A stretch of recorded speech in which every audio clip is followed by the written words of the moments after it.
পুরা সিস্টেমটাকে ডিজিটাইজ করার পক্ষপাতী, যেখানে রোগীর কি প্রয়োজন, কি ধরনের চিকিৎসা প্রয়োজন, আগে কি চিকিৎসা হয়েছে, আগে কি টেস্ট হয়েছে, সব কিছু একটা জায়গায় দেখা যাবে এবং পরবর্তীতে কি চিকিৎসা পাচ্ছে, কি টেস্ট পাচ্ছে, একটা জায়গায় সেই ইলেকট্রনিক হেলথ রেকর্ডের মাধ্যমে it would be apparent and visible. And that is one way যেখানে আপনি যে সমস্যাটার কথা বলছেন, একবার টেস্ট করতে হয়, ওই টেস্টটা আবার বারবার করতে হয়, খরচ বাড়ছে।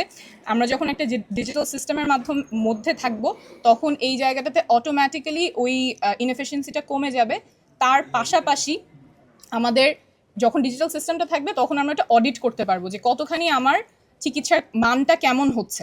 এখন পর্যন্ত কিন্তু আমার যখন 5টা জায়গায় আমি যাচ্ছি, একটা কন্টিনিউয়াস ট্রেইল নাই যে আমি কিভাবে রোগীর সেবা কেমন হচ্ছে সেটা অডিট করার অবস্থা নাই। কিন্তু আমার যখন ডিজিটাল সিস্টেম থাকবে, তখন আই ক্যান অডিট যে কোন জায়গায় কোথাও কি আমাদের অপ্রয়োজনীয় কিছু টেস্ট হচ্ছে কিনা, বা ওষুধ যেটা প্রয়োজন নাই সেটা হচ্ছে কিনা।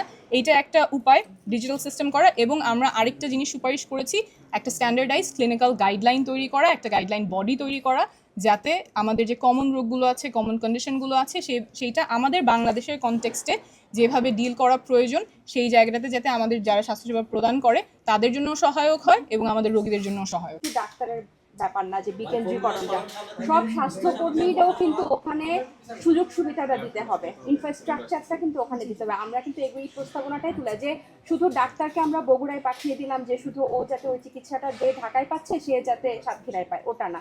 সকল স্বাস্থ্যকর্মীর পুরো ইনফ্রাস্ট্রাকচারটাই যাতে চেঞ্জ হয়, যে যে চিকিৎসা আমি এখানে বসে রাজধানীর প্রাণকেন্দ্রে বসে পাচ্ছি, সে একই চিকিৎসা সে তেঁতুলিয়াতে বসে পাবে, যাতে পুরো প্রক্রিয়াটাই চেঞ্জ হয়। আমরা ইনগু টাইমে সিবিসি সব হাসপাতালে সমান করে দেওয়া হয়েছিল, ঠিক আছে, যে সিবিসি স্কয়ার হাসপাতাল হোক, সরকারি হাসপাতাল হোক, সবাই সেম।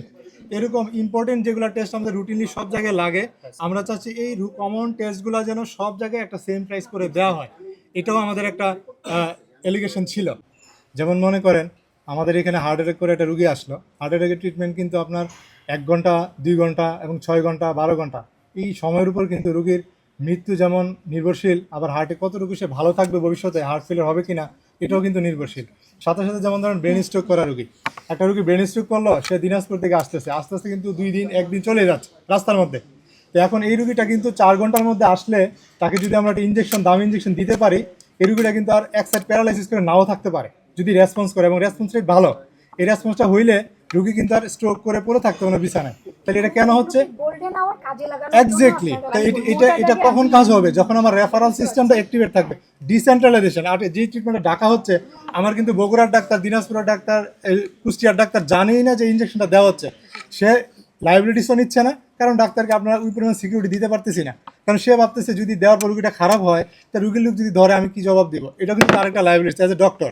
বাট পেশেন্ট হিসেবে কিন্তু আমরা তাকে এনশিওর করা, তার জন্য এটা আমার দায়িত্ব। এই দায়িত্বটা ডিসেন্ট্রালাইজেশন যদি করা হয়, ডাকার যে ট্রিটমেন্টটা পাচ্ছে ইমার্জেন্সি বা গোল্ডেন আওয়ার, সেটা যদি আমি পেরিফেরি দিতে পারি, তাহলে তার যেমন লাইফ সেভিং হচ্ছে, আবার তার কিন্তু ক্যাপাবিলিটি বাড়তেছে। আমার ট্রিটমেন্টটা এটা তো দিনাজপুরের লোক ঢাকা এসে পাবে না 4 ঘন্টায়, সম্ভব না। আর আমি তো যে যার ক্যাপাবিলিটি আছে তার কথা চিন্তা করার চেয়ে আমার জেনারেল পপুলেশনের কথা মাথায় আগে রাখতে হবে। এটাই তো আমার গভর্নমেন্ট সার্ভিসের একটা আমার অন্যতম একটা টার্গেট।